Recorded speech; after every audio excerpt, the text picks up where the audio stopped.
Ya. Primer día de julio. Primer día de julio. Ha llegado julio. Llegó julio. Y llegaron los memes de julio. Ahora, como ven, mes de julio, nos corresponde seguir estudiando esta tortura que es el examen de grado. Examen de grado. Estamos estudiando los recursos y ahora vamos a ver un recurso que no se pregunta tanto, pero como está en el cedulario hay que tocarlo, que es el recurso de queja. Recurso de queja. ¿Qué es el recurso de queja? El recurso de queja está regulado en el Código Orgánico de Tribunales, precisamente en el artículo 545. Ahí está regulado el recurso de queja. Segundo lugar, vamos con un concepto. Elaboramos uno doctrinario porque, como ya sabemos, repetitivo, no hay concepto legal. Entonces, el concepto que propongo del recurso de queja es, número uno, es un acto jurídico procesal de parte. Todos los conceptos de recurso parten con eso. Acto jurídico procesal de parte. Que se realiza directamente ante el superior jerárquico. Puede ser una corte de apelaciones. En contra del juez inferior, un juzgado de familia, un tribunal civil, ¿no es cierto?, que dictaron en un proceso del cual conocen una resolución con grave falta o abuso, solicitando al tribunal superior que ponga pronto remedio al mal que motiva su interposición, mediante la enmienda, revocación o invalidación de aquella. Repito, el recurso de queja es un acto jurídico procesal de parte que se interpone directamente ante el superior jerárquico en contra del juez o jueces que dictaron en el proceso una resolución con grave falta o abuso, solicitando al superior que ponga fin al o remedio, por así decirlo, a la falta o abuso que se incurrió en la dictación. Puede ser, ¿ya? Eso es como concepto. Tercero, características. ¿Qué podemos decir del recurso de queja? En primer lugar, el recurso de queja es un recurso de carácter extraordinario. Extraordinario porque no procede en contra de la generalidad de las resoluciones judiciales. En segundo lugar, segunda característica, encuentra su regulación en aspectos procedimentales. Vale decir, en el auto acordado de 1972, al que posteriormente fue regulado por la ley 19.374 y posteriormente en el Código Orgánico de Tribunales en el 545. Tercera característica, es un recurso que se interpone directamente ante el superior jerárquico de aquel tribunal que dictó la resolución, para que el superior jerárquico, en este caso la Corte de Apelaciones, lo conozca y resuelva. ¿Por qué? Porque el tribunal inferior dictó una resolución con grave falta o abuso. ¿Ya? Estas serían las tres características del recurso de queja. Sigamos. Cuarta característica del recurso de queja. Número 4. Se interpone no en contra de una resolución judicial, sino que se interpone el recurso de queja en contra del juez o jueces que dictaron la resolución con grave falta o abuso. Sexta característica, el recurso de queja no constituye instancia, sino que solamente se faculta al superior para examinar si se cometió con grave falta o abuso. Séptima característica, no suspende el cumplimiento de la resolución pronunciada con grave falta o abuso, a menos que se conceda la orden de nulinar, que tiene por objeto paralizar la tramitación ante el tribunal de primera instancia. Y octava característica, el recurso de queja es un recurso en que el tribunal en segunda instancia tiene competencia amplísima para su resolución, puesto que puede adoptar todas las medidas para poner pronto remedio al mal que motivó su dictación. Esas serían algunas de las tantas características del recurso de queja. Entonces, ¿qué hemos visto? Vimos la regulación, está regulado en el Código Orgánico. Segundo, dijimos no hay concepto legal. Tercero, concepto doctrinario. Dijimos que es un acto jurídico procesal de parte que se realiza directamente ante el Tribunal Superior Jerárquico, que en este caso la Corte de Apelaciones, porque el Tribunal Inferior dictó una resolución con grave falta o abuso. ¿Para qué? Para que la Corte de Apelaciones ponga pronto remedio al mal que motivó su interposición.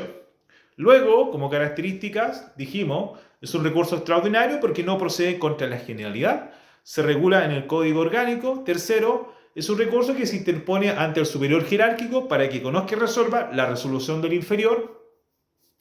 Cuarto, se interpone no en contra de una resolución propiamente tal, sino en contra la actuación de un juez o jueces en la dictación de la sentencia. Otra característica, dijimos que no constituye instancia y no suspende el cumplimiento de la resolución a menos que se otorgue orden de no innovar. Y la orden de no innovar es que tiene por objeto suspender la competencia del tribunal de primera instancia a la espera que se resuelva el recurso en segunda ante el tribunal de alzada. Eso es lo que llevamos del recurso de queja. Ahora, cuarto, ¿cuáles son las resoluciones respecto de las cuales es posible deducir recurso de queja? Resoluciones frente a las cuales procede. De acuerdo al 545, procede, número 1, procede la queja, número 1, que se hubiere cometido por el juez o jueces con motivo de la dictación de la resolución judicial con grave falta o abuso. Entonces, procede el recurso de queja en contra de la resolución del juez o jueces que hubieran dictado la resolución judicial con grave falta o abuso. Número 1. Número 2, que la falta grave o abuso se hubiera cometido en la dictación de una sentencia definitiva o una interlocutoria y que ponga fin al procedimiento o haga imposible su continuación. Segunda resolución es que la falta grave o abuso se hubiera cometido en la dictación de una sentencia definitiva o de una interlocutoria que ponga fin al procedimiento o haga imposible su continuación. Y número 3, que la sentencia que hace procedente el recurso no sea susceptible de recurso alguno, ordinario o extraordinario. Esas son las resoluciones en contra de las cuales procede el recurso de queja. Ojo acá que es importante que se exceptúan las sentencias definitivas de primera y única instancia dictadas por árbitros arbitradores, en cuyo caso procederá el recurso de queja. Además, casación en la forma. Entonces, ¿contra qué resoluciones procede el recurso de queja? Número 1, se dicta o procede en contra de la resolución o por el acto que hubiese cometido el juez o jueces en la dictación de la sentencia. 2, que esa falta grave abuso se hubiese cometido en la dictación de una sentencia definitiva interlocutoria que ponga término al juicio o haga imposible su continuación. Y 3, que la sentencia que hace procedente el recurso no sea susceptible de recurso alguno, ordinario o extraordinario. Esas son las resoluciones que hacen procedentes el recurso de casación en el recurso de queja, bien digo. Ahora, ¿cuáles son las causales que hacen procedentes el recurso de queja? Y acá hay que estar al artículo 545, inciso primero del Código Orgánico de Tribunales, que señala o nos habla de la causal que hace procedente el recurso de queja. Dice, el recurso de queja tiene por exclusiva finalidad corregir las faltas o abusos graves cometidos en la dictación de una resolución de carácter jurisdiccional. El recurso de queja entonces tiene por objeto o finalidad corregir las faltas graves o abusos cometidos en la dictación de una resolución. Es el verbo rector. Falta grave o abuso en la dictación de una resolución. En consecuencia, la falta o abuso cometido por el tribunal es la causal que hace procedente el recurso de queja en contra del funcionario que la dictó con grave falta o abuso. En este caso, el juez. Falta o abuso. Pero la Corte Suprema ha delimitado los casos en los cuales nos debemos, o hipótesis, en virtud de los cuales nos vamos a encontrar frente a una falta o abuso. En los siguientes casos. Letra A. La Corte Suprema dice contravención formal de ley. ¿Y qué entendemos por contravención formal de ley? Se produce cuando el juez, no obstante el texto claro de la ley, se aparte de ella en la dictación de la sentencia. Contravención formal de ley entonces es cuando el juez, no obstante texto expreso de la ley y claro, se aparta de ella en la dictación de la sentencia. Contravención formal de ley. Interpretación errada de la ley. Número 2. Interpretación errada de la ley. Y en este caso se produce cuando el tribunal, al aplicar la ley, incurre en un error de interpretación al vulnerar las normas de interpretación. O sea, no aplica los elementos de interpretación del Código Civil o lo de los contratos, sino interpreta de otra manera. Interpretación errada de la ley. Y 3, o letra C, falsa aplicación de los antecedentes del proceso. En ella se dicta una resolución judicial aplicándose erróneamente los antecedentes del proceso. Entonces, recapitulo. ¿Cuál es la causal que hace procedente el recurso de apelación? El recurso de queja. La causal que hace procedente el recurso de queja es que tiene por objeto o exclusiva finalidad corregir las faltas, graves o abusos cometidos en la dictación de una resolución judicial. Entonces, la palabrita a tener en cuenta acá es falta o abuso. Falta o abuso es que el funcionario dictó una resolución con grave falta o abuso a la ley. Y luego la Corte Suprema depura qué entendemos por falta, grave abuso y nos da 3 palabritas: contravención formal de ley, interpretación errada de la ley y falsa aplicación de los antecedentes del proceso. Ahora vamos con la tramitación del recurso de queja. ¿Qué podemos señalar del recurso de queja? Ya algo hemos dicho, que se interpone ante el Tribunal Superior respecto a la resolución del inferior con grave falta de uso. Entonces por ahí va. Pero aquí lo vamos a analizar. ¿Cuál es la tramitación del recurso de queja? Entonces, para comenzar, el recurso de queja se tiene que interponer directamente ante el superior jerárquico de aquel tribunal que dictó la resolución con grave falta de uso. Entonces, por lógica, si el primer juzgado civil de Quillota dictó una resolución con grave falta de abuso, o sea, hizo una errónea interpretación de la ley, o no aplicó los elementos de interpretación, o hay una falsa aplicación de los antecedentes del proceso, entonces la parte agraviada por dicha resolución va a tener un plazo de 5 días desde que se notifica la resolución que se pretende impugnar. Número 2. El Tribunal Superior entonces va a conocer de los antecedentes en única instancia de este recurso. Y junto con el recurso se debe acompañar un certificado emitido por el secretario del Tribunal Inferior, donde conste el nombre de los jueces, el rol y la carátula, el nombre del mandatario, entre otros antecedentes, en virtud del cual se declara inadmisible el recurso.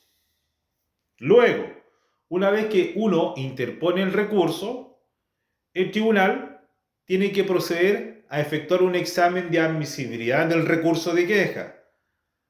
Y dentro de los antecedentes o dentro de los requisitos que el tribunal analiza cuando hace el examen de admisibilidad del recurso de queja es que tiene que ver si el recurso es patrocinado por abogado o habilitado para el ejercicio de la profesión.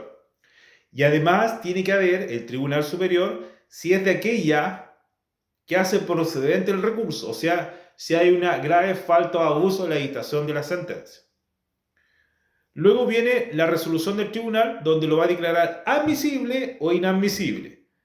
Si lo declara inadmisible, esta resolución es impugnable por recurso de reposición, fundamentado en un error de hecho. En el caso de que lo declara inadmisible, uno lo puede deducir recurso de hecho. Ahora bien, la interposición de este recurso no suspende ni impide que se produzcan sus efectos. Vale decir, no obstante haberse dictado la resolución por parte del Tribunal Inferior con grave falta o abuso, no impide que esa resolución produzca sus efectos. Pero ojo, no obstante ello, el 545 del Código Orgánico señala que el recurrente podrá solicitar por su parte una orden de no innovar en cualquier estado del recurso. ¿Y cuál es la orden de no innovar? Paralizar los efectos del Tribunal Inferior. ¿Por qué? Porque el recurrente estima que se dictó una resolución con grave falta o abuso. Entonces, ¿qué va a hacer el presidente? Va a ver si concede o no la orden de no innovar. Y el presidente del tribunal designará, además de pronunciarse sobre la orden de no innovar, designará la sala que debe decidir sobre eso. Y en la misma, además, le corresponderá dictar el fallo que corresponda. Cuento corto, la orden de no innovar es que el tribunal tiene que conocer la orden de no innovar en cuenta. Y la sala que conocen de la orden de no innovar radica su competencia para conocer del recurso de queja. Y además va a tener preferencia para su vista y fallo. Entonces, pongámonos el caso que se concedió la orden de no innovar respecto de la resolución del Tribunal Inferior que dictó con grave falta de abuso. Entonces, concedida la orden de no innovar, ella es comunicada al Tribunal Inferior que hubiese dictado la resolución. Y la parte telefónicamente, sin perjuicio de remitirle un oficio. Entonces, concedida la orden de no innovar, debe soportar la carga de hacer avanzar el procedimiento para la resolución del recurso, puesto que su inactividad por más de 15 días importa el desistimiento de este.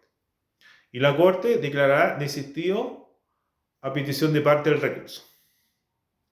Luego, siguiendo con la tramitación, una vez que el tribunal lo declara admisible, dicta la primera resolución en el recurso de queja, solicitando informe al inferior con el objeto de que éste señale los fundamentos de su resolución.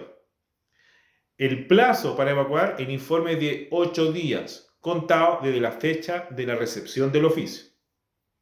Vencido el plazo de 8 días para informar, si haya o no recibido el informe, se procederá a la vista del recurso, por lo cual se agregará preferentemente a la tabla. Y el recurso de queja siempre debe conocerse previa vista de la causa. Por tanto, el tribunal va a dictar la resolución autos en relación.